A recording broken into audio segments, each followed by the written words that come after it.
जब तक किंचन मात्र भी हमारा अपनापन मन से, इंद्री से, अहम से, तन के संबंधियों से, भोगों से, तब तक लीला का प्रादुर्भाव नहीं होता। और जब सर्वस्व समर्पित अहम शून्य, कहीं किसी में कोई अपनी अहमता ममता नहीं, आगे एक अद्भुत स्थिति का वर्णन करते हैं।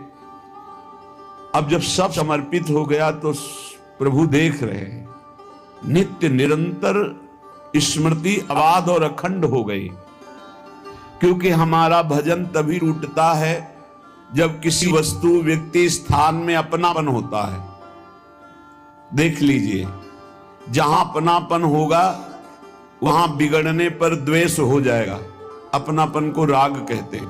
राग और द्वेष दो ही चिंतन के हमारे विषय बनते अंदर में। और जब किसी से अपनापन नहीं तो परायापन नहीं, राग नहीं तो द्वेष नहीं, तो अपने आप निर्द्वंद भजन होता है। जब भजन होता है निर्द्वंद, तो ऐसी आनंद की स्थिति होती कि अपने आप स्वरूप बोध होने लगता है।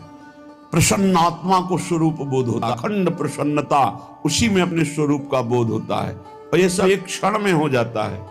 इसके लिए कोई तिथि तारीख, जन्म जन्म लग जाए और कृपा हो जाए तो एक क्षण में स्वरूप बोध हो जाए। जहां प्रभु को पूर्ण समर्पण, पूर्ण ममता प्रभु के चरणों में, तो लीला का प्रादुर्भाव हो गया। ऐसे समर्पित उपासक के हृदय में एक विलक्षण खेल हो रहा है। हृदय में बाहर के चर्म चक्षुओं से उस खेल को नहीं देखा जा सकता। और निःशब्द वो खेल है, अनिर्वचनीयम प्रेम स्वरूपम, इसलिए उसका शब्द के द्वारा वर्णन नहीं किया जा सकता। जो समर्पित हृदय में क्रीड़ा होती प्रियालाल की। कौन बताए किसे यहां के कैसे अनुभव, आ न सके पल एक छोड़कर वह रस नित्य नव। ऐसा नित्य नवीन नवीन रस विलास हृदय में प्रिया प्रीतम का होता है कि उसको बताने की फुर्सत ही नहीं। कौन रस बाढ़े जहां बोली वो ये भार रही। क्योंकि नवम नवम रस के रसास्वादन में एक एक वृत्ति फंस गई। प्रभु के रूप, प्रभु की लीला, प्रभु के गुण, नव नवायमान रूप। कैसे वो वर्णन करे? वर्णन करने के लिए एक स्थायी रूप चाहिए, पर वो नव नवायमान रूप तो कैसे वर्णन करे? और फिर आवे तो कैसे आवे उसको छोड़कर, जो नव नव रस का रसास्वादन कर रहा है। कौन बताए, किसको बताए और कैसे बताए?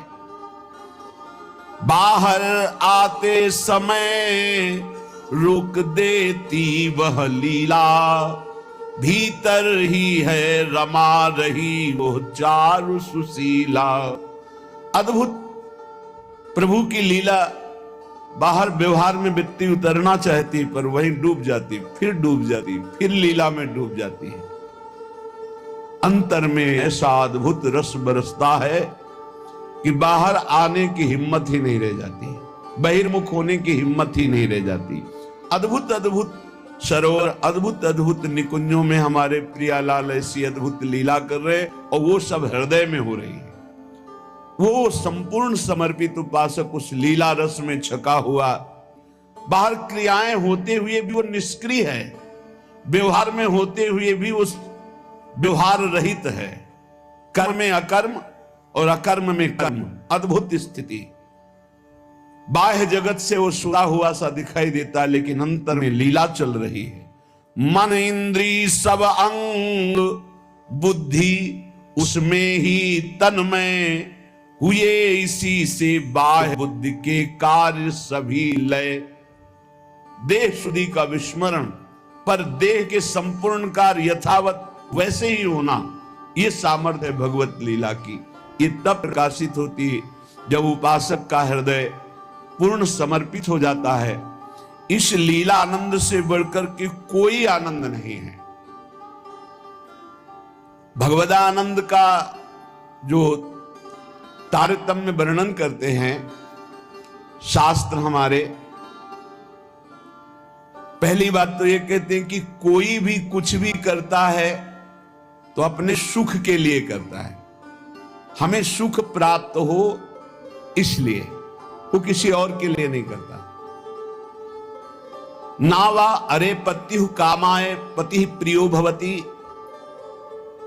आत्मनस्तु कामाय पति प्रियो भवति। नावा अरे जायायै कामाय जाया प्रिया भवति, आत्मनस्तु कामाय जाया प्रिया भवति। उपनिषद अर्थात वेद ऐसा कहते हैं, यहां परस्पर जो प्रीति है वो अपने सुख के लिए है, कोई किसी के सुख के लिए प्यार नहीं करता। जैसे नावा अरे पत्यु कामाय पति प्रियो भवति, अगर पत्नी पति से प्रीति करती है तो अपने सुख के प्रयोजन से करती है, पति के सुख का लक्ष्य नहीं होता। नावा अरे पत्यु कामाय पति प्रियो भवति, वो पति को प्यार करती है तो अपने सुख के लिए करती है। ऐसे ही आत्मनस्तु कामाय पति प्रियो भवति, यदि पति पत्नी से प्यार करता है तो अपने सुख के लिए करता है। जहां अपने सुख में बाधा हुई वहां कोई प्यार दिखाई नहीं देगा। अपने सुख के लिए ही सब जीव प्यार करते हैं, सब क्रियाएं करते हैं, सब विचर रहे हैं केवल अपने सुख के लिए। नावा अरे जायाई कामाय जाया प्रिया भवति, आत्मनस्तु कामाय जाया प्रिया भवति। इसी तरह से जो पुत्र वित्त जो भी सुख है वो अपने सुख के लिए है। हमें सुख मिलता है इसलिए हमें पुत्र प्रिय है, पुत्री प्रिय है, धन प्रिय है, मकान प्रिय है, हमें सुख मिलता है। जिस दिन हमें सुख मिलना बंद हो गया हमारा प्यार कहीं नहीं रह जाएगा। अब ये सुख का तारतम्य देखना है कि वास्तविक क्या इनमें सुख है। देखो यहां कह रहे हैं नावा अरे पत्यु कामाय पति प्रियो भवति, पति प्रिय नहीं है, पति से कामना की पूर्ति होती इसलिए प्रिय है। ऐसे कितने उदाहरण हैं, पुत्र के लिए, पत्नी के लिए, माता पिता के लिए, अलग अलग संबंधों में। हमारा शास्त्र कहता है हम केवल सुख से प्यार करते हैं, सुख से, अपने सुख से। अगर हमको दुख का संबंध दिखाई देने लगे तो सब संबंध छोड़ दें, और सुख है नहीं, केवल सुख की छाया में फंसा करके ये माया हमें बांधे हुए है।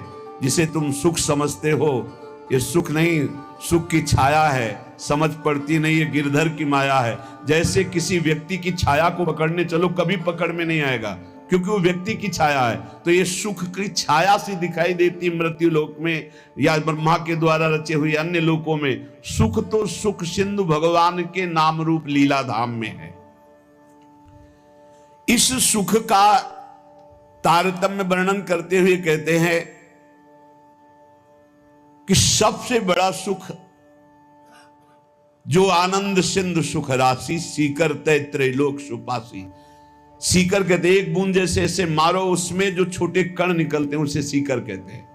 आनंद समुद्र भगवान के एक बिंदु के, एक सीकर के सुख से पूरा त्रिभुवन सुपास, पूरा त्रिभुवन सुखी हो रहा है। जो सुख का आभास भी मिल रहा है वो सच्चिदानंद भगवान है, इसलिए सुख का आभास मिल रहा है। शास्त्र कहता है